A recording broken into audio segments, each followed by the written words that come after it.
안녕하세요. 올해 37살이 된 여자이고 이른 나이에 결혼을 했다가 결혼 10년 동안 아무 일도 없이 무탈하게 살았어요.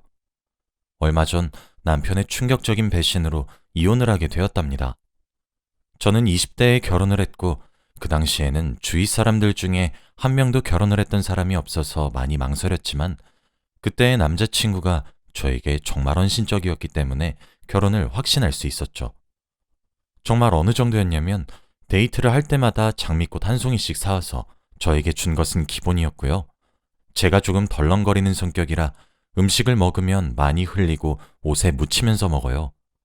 이런 저의 어린아이 같은 모습도 마냥 귀여워해주면서 오로지 저를 위해 그 사람의 가방 속에는 항상 물티슈와 휴지가 있었답니다. 제가 뭘 흘리면 에휴, 우리 유진이 또 흘렸어? 라며 가방 속에서 티슈를 꺼내서 닦아주는 아빠 같은 남자였죠. 남자친구는 저보다 오빠여서 너무 듬직했고 직업도 좋은 편이라 돈 걱정은 없었기 때문에 저는 결혼과 동시에 모든 경제적인 활동은 그만두고 하루 종일 집안일만 하면서 살았어요. 시부모님도 정말 좋으신 분이신데 제가 어릴 때 결혼을 해서 할 수 있는 요리가 하나도 없었어요.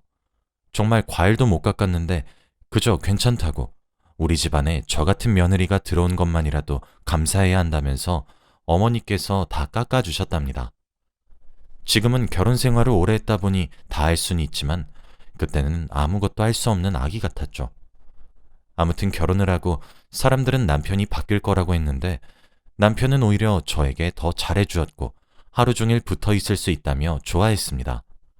집에서 혼자 있을 제가 너무 외로워 보인다며 제가 해달라는 것은 다 해줬고 항상 퇴근길에 꽃집에서 장미꽃 한 송이를 사오는 세상에서 가장 멋진 남편이었죠. 외박도 한 번 안 하고 가끔씩 회식을 하면 연락도 잘하고 집에는 항상 술에 취하지 않은 채로 잘 들어왔어요. 그래서 그런지 저희는 그렇게 10년 동안 싸우지도 않고 늘 신혼처럼 지내게 되었죠. 제 친구들은 이제 나이가 좀 있으니까 하나둘씩 결혼을 하는데 다들 저희 남편을 보고 어떻게 연애 때보다 더 저를 사랑해주냐면서 자기 남편은 너무 변했다고 이혼하고 싶다고까지 하더군요. 저는 모든 남편이 전부 다 저희 남편처럼 초심을 잃지 않은 채 아내에게 잘해주는 줄 알았는데 그게 아니었던 것이죠. 저는 항상 친구들 모임을 가면 부러움을 받는 사람이었습니다. 최근 들어 남편은 골프라는 취미 생활을 얻었고 처음에는 같이 몇 번 다니다가 제 적성에는 맞지 않는 것 같아 남편은 혼자 다니게 되었죠. 그런데 남편은 골프 때문에 생전 한 번도 해보지 않은 외박도 잦아지고 연락도 잘 되지 않았어요. 남편 말로는 골프하느라 바빠서 그랬다고 미안하다고 하지만 술을 먹으면서도 연락을 잘했던 남자인데 10년 만에 사람이 이렇게 한순간에 바뀔 수 있나요? 그치만 처음에는 남편을 의심하지 않으려고 했답니다. 그런데 제가 말하지 않아도 항상 꽃을 사오던 남편이 이제는 꽃도 사오지 않는 거예요. 그래서 내심 섭섭하다고 내색을 하니까 이제 꽃도 많이 받아봤으니까 질리잖아 라고 하는 게 아니겠어요? 무려 10년을 넘게 받았었는데 저는 단 한순간도 질려했던 적이 없었습니다. 그런데 카드 회사에서 날아온 명세서에는 꽃집에서 결제를 했던 흔적이 있었죠. 분명 저 말고 다른 여자에게 꽃을 사주는 게 분명했습니다. 그때까진 아직 확실한 증거도 없고 남편을 믿었기 때문에 평소와 다름없이 집안일을 하고 있었죠. 그런데 그때 제 휴대전화로 문자 한 통이 왔고 문자의 내용은 충격적이었습니다. 남편이 저에게 보낸 것이었는데 여보, 나 좋아하는 사람 생겼어. 앞으로는 이 사람이랑 같이 살 거야. 우리 이혼하자. 라고 왔어요. 오늘 아침에도 웃으면서 회사 잘 갔다 오겠다고 했던 남편이 이런 문자를 갑작스럽게 보낸 겁니다. 그런데 1분 뒤 사진 한 장이 더 왔는데 바로 다른 여자와 입을 맞추고 있는 남편의 모습이었습니다. 저는 문자만 왔을 때는 잘못 보낸 줄 알고 무시하려고 했지만 사진까지 왔을 때에는 정말 당황스럽더라고요. 정말 이 사진이 합성이 아니고 사실이라면 남편은 저를 두고 다른 여자를 만나고 있는 거잖아요. 너무 화가 나고 다른 여자를 만나고 있으면서 어떻게 제 앞에서 다정다감하게 얼굴에 그런 철판을 깔 수 있는지 지금 당장 남편을 보면 뺨을 후려치고 싶었습니다. 저는 그 뒤로 앞으로 어떻게 해야 할지 생각에 잠겼고 결국 남편과 이혼을 하기로 결심했습니다. 저희 사이에는 사실 아이도 없었고 둘이서만 살고 있었기 때문에 이혼은 쉽게 할 수 있을 것 같았거든요. 그렇게 남편이 퇴근을 하고 집으로 돌아왔습니다. 평소 같으면 항상 식탁에 저녁 밥상을 차려놓고 웃으면서 반기는 제가 그날따라 밥도 차리지 않고 남편이 와도 현관으로 나오지 않으니 저를 이상하게 생각했나 봅니다. 여보, 오늘 무슨 일 있었어? 라고 하더라고요. 그 문자를 저에게 보내놓고 그런 말을 하다니 아예 대놓고 모른 척을 하면서 당당하게 그 여자를 만나려고 하나 보다 싶었습니다. 그래서 저는 뭐? 지금 그게 할 말이야? 라고 했는데 남편은 끝까지 그게 무슨 소리냐는 말과 이상한 표정을 짓더라고요. 저는 더 이상 남편과 말을 하기 싫었고 방으로 문을 쾅 닫고 들어갔습니다. 저는 침대에 누워 인터넷에서 이혼에 관한 정보들을 알아보았고 몇 분 뒤에 남편이 제가 누워있는 방으로 들어와서 여보, 배달 음식 시켰어. 저녁 먹자. 라고 하는 게 아니겠어요? 저는 이 상황에서 밥이 넘어가는 남편이 너무 어이가 없어서 거실로 가서 배달 온 음식들을 바닥으로 던졌습니다. 음식들은 다 땅에 떨어져서 못 먹게 되었고 남편은 그런 제 모습에 여보, 미쳤어? 오늘 도대체 왜 이래? 평소랑 너무 다르잖아. 무슨 일인지 나한테 설명을 해줘야지. 뭐? 내가 미쳐? 미친 건 너잖아. 아예 대놓고 그 여자 만나려고 지금 나한테 이러는 거야? 넌 아무렇지도 않니, 나쁜 놈아? 라고 했습니다. 남편은 도대체 그게 무슨 말이냐며 알아듣게 설명 좀 해보라고 했고 저는 낮에 저에게 문자 온 내용들과 사진을 보여주었습니다. 남편은 그제서야 상황 파악이 되었는지 바로 무릎을 꿇고 두 손을 싹싹 빌면서 미안하다고 하더라고요. 여보, 미안해. 정말 잘못했어. 그런데 그 사진 내가 보낸 거 아니야. 그 말을 듣고 그럼 도대체 누가 보낸 거냐고 했어요. 그런데 남편도 자긴 모른다며 누가 자기 폰을 빼앗아가서 몰래 보낸 것 같다고 했습니다. 저는 그것보다 남편이 바람을 피우고 있다는 것이 더 중요했기 때문에 당장 이혼을 하자고 했어요. 그래도 네가 다른 여자를 만나고 있다는 것은 사실이니까 우린 더 이상 예전처럼 돌아갈 수 없어. 이혼하자. 여보, 제발 이혼은 안 돼. 제발. 내가 그 여자랑 헤어질게. 어? 나보고 그 말을 믿으라고? 지금 당장 시어머니한테 가서 이 사진 보여드릴 거야. 남편과 그 여자는 만난 지 아직 3개월밖에 되지 않았다고 해요. 남편도 단순한 호기심으로 만남을 가졌는데 이렇게까지 깊은 관계가 될 줄은 몰랐답니다. 매번 저를 볼 때마다 죄책감을 느끼긴 했는데 그 여자를 쉽게 떼어놓을 수 없다고 해요. 시어머니는 저희 집 근처에서 살고 계셔서 걸어서 5분 거리에 살고 계십니다. 그래서 얼른 남편과 함께 시어머니에게 가서 문자로 왔던 사진을 보여드렸죠. 그러자 시어머니는 미안하다 며느라. 내가 죄인이야.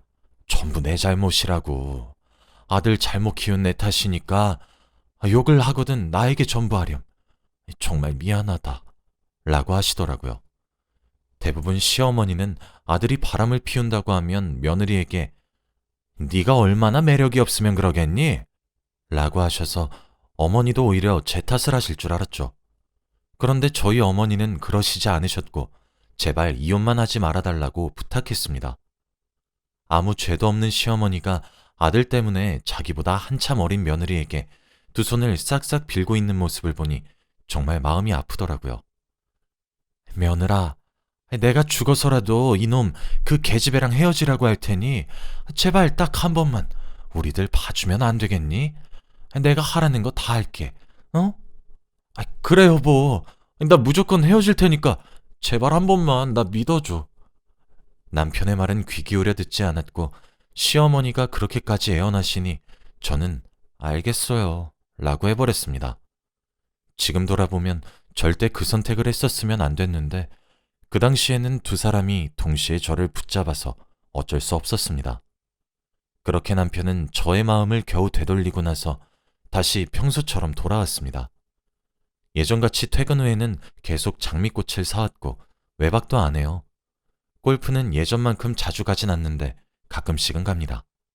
그래도 연락이 잘 되니까 웃으면서 보내줘요.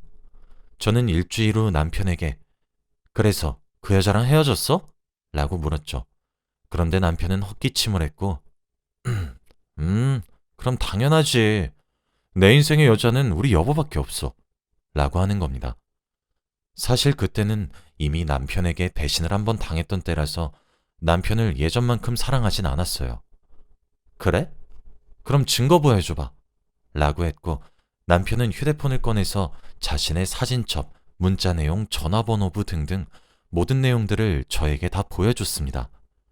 그래도 제가 믿지 않는 듯한 표정을 짓고 있으니 아예 저에게 자신의 휴대폰 비밀번호를 알려주면서 자기가 의심이 될 때마다 자기 휴대폰을 보라고 하더라고요. 그래서 저는 바로 알겠다고 했습니다.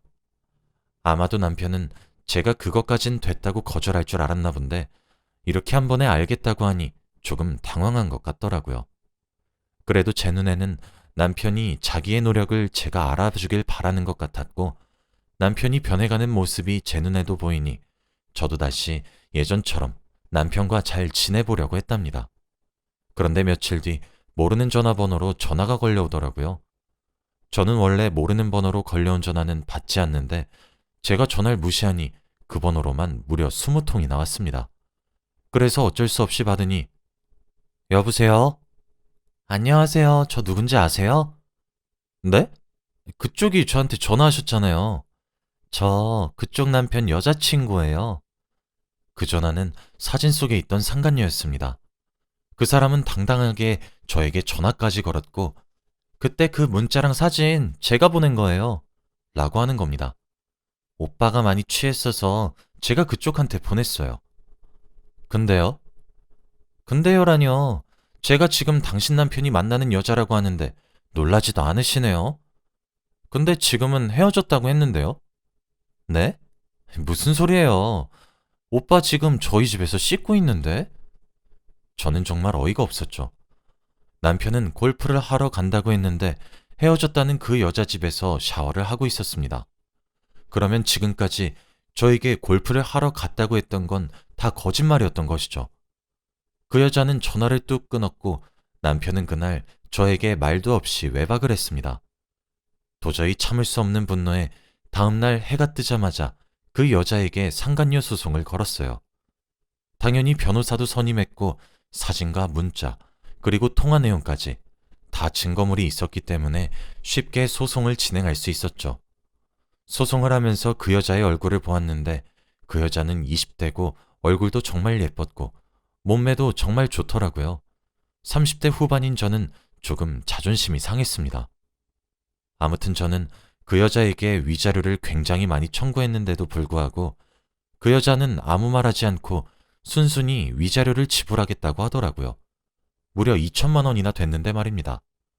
그리고 남편과 이혼을 하면 그 여자와 둘이서 행복하게 잘 살 것 같아서 이혼을 미루고 있었어요. 이혼을 하지 않으면 법적으로 남편의 보호자는 제가 되기 때문에 그 여자는 사람들 앞에서 당당해질 수 없게 되거든요. 아무튼 2천만 원을 상간녀에게 청구했는데 다음날 바로 돈을 입금하는 게 아니겠어요? 저는 그것을 보고 법이 무섭긴 무서웠나 보네 하며 비웃었습니다. 남편은 소송이 끝나니 저에게 그 여자와 정말로 헤어졌다고 말했습니다. 그치만 돈도 없는 여자가 어떻게 그렇게 큰 액수의 돈을 한 번에 보낼 수 있었는지 조금 찝찝해서 남편이 저번에 알려준 자신의 휴대폰 비밀번호로 열고 내용을 뒤졌습니다. 그런데 아무런 증거는 없었고 남편은 정말로 그 여자와 헤어진 것 같더군요. 남편의 휴대폰에 저장된 그 여자의 전화번호와 사진들이 모두 삭제되어 있길래 저는 드디어 남편이 변했구나 싶어 마지막으로 문자 메시지를 확인해 보니 없더라고요. 그런데 제일 밑으로 내려서 보니 저장도 되어 있지 않은 번호랑 문자를 나누었는데 그 내용을 보고 정말 충격을 받았습니다. 남편이 문자를 나눈 사람은 상간녀였고 이름이 저장되어 있으면 제가 의심할까봐 전화번호를 저장도 하지 않은 채 문자를 나누었더라고요. 그런데 더 충격적인 것은 상간녀가 저에게 2천만 원을 보내주기 전 남편이 그 여자한테 2천만 원을 이체한 내용의 문자가 있었어요. 알고 보니 상간녀가 준 위자료는 저희 남편이 보내준 것이었죠. 저는 너무 화가 났고 어떻게든 그들에게 복수를 하고 싶었습니다. 제가 계속 남편이 잘못해도 봐주니까 이제는 저를 너무 만만하게 보는 것 같더라고요. 그래서 꼭 그들에게 잔인한 복수를 하겠다고 다짐했고 우선은 남편에게 그 사실을 아는 것을 모른 척 했습니다. 흥신소에 연락을 해서 남편과 상간녀의 뒷조사를 해달라고 요청했고 결국 남편이 상간녀에게 보내준 그 2천만 원이 어디서 나왔는지 알게 되었습니다. 남편의 월급으로는 절대 2천만 원을 한 번에 만들지 못하거든요. 월급이 들어오면 바로 제 통장으로 들어오기 때문에 확인을 할 수 있었죠. 그런데 알고 보니 저희 집을 담보로 대출까지 받아서 그 여자의 위자료를 내준 것이었습니다. 저는 그렇게까지 그 여자에게 헌신하는 남편이 도저히 이해가 되지 않았고 저와의 10년 동안의 관계를 짓밟은 남편이 너무 미웠어요. 그리고 흥신소 사람들이 말하기를 남편의 상간녀의 직업은 고등학교 국어교사라고 합니다. 그러면 나름 옳고 그름을 판별할 수 있는 사람일 텐데 이렇게 불륜을 저지르다뇨. 저는 꼭 그 여자에게 복수를 하기 위해 우선 교육청에 전화를 했고 문의를 했습니다. 그런데 불륜은 불법이라 사진과 통화 내역, 그리고 문자 내용을 동봉해서 신고를 하면 그 여자를 파직시킬 수 있다고 하더군요. 그래서 저는 바로 손수 그 여자가 보낸 문자와 사진, 그리고 통화 내용까지 모조리 다 인쇄를 해서 교육청에 보냈고 그 여자가 잘리기를 기다렸습니다. 그걸로도 저는 성에 안 차서 흥신소 사람들이 알려준 그 여자의 부모님 집에 우편함에 제가 인쇄한 자료들을 넣어두고 왔어요. 그리고 그 학교 홈페이지에도 자료들을 업로드했고 하다못해 근무하고 있는 학교 학생들 학교 시간에 맞추어 학교 앞으로 가서 학생들에게 국어 선생님 김땡민 선생님의 실체 라면서 자료를 퍼뜨렸습니다. 시간이 지나고 나니 그 여자가 저에게 전화가 왔고 전화를 받기 전에 전화 내용을 녹음했습니다.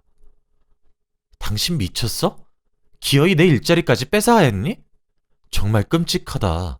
당신 하다못해 우리 엄마 아빠한테 이런 걸 알려? 당신이 이러니까 오빠가 당신 두고 나랑 사귀는 거야. 너 같은 여잔 매력이 없거든. 학생들한테 내 소문이 어떻게 났는지 알아? 내가 너 당장 찾아가서 죽일 거야. 딱 기다려. 야, 말 조심해. 아직 복수는 시작하지도 않았어. 라고 한 뒤 제가 먼저 전화를 확 끊었습니다. 저는 바로 경찰서로 가서 그 여자를 상대로 소송을 또 걸었는데 바로 아까 녹음한 전화 내용을 증거로 제출하고 정신적 피해 보상금으로 1억을 요구했습니다. 그 사실에 상관녀와 남편은 둘이서 평생 저에게 돈만 갚다가 생을 마감해야 했죠. 사실 남편과의 이혼은 하지 않으려고 했는데 집도 담보대출로 넘어간 마당에 더 이상 그곳에 살 수 없을 것만 같아 저는 남편과 이혼을 결심했습니다. 지금은 이혼 소송과 상간녀에게 건 소송 총 2가지가 진행 중입니다. 이혼은 무조건 위자료를 많이 청구할 예정이고요. 정신적 피해 보상금도 다 받을 거예요. 이렇게 복수를 하고 나니 조금 후련한 것 같습니다. 정말 10년 동안 한결같던 사람이었는데 이렇게 한순간에 저는 버려졌네요. 사람 안 변한단 말은 다 거짓말인가 봅니다. 이제는 오로지 제 자신만 믿으려고요. 다들 사람 함부로 믿지 마세요. 저처럼 될 겁니다. 제 이야기는 여기까지예요. 들어주셔서 감사합니다.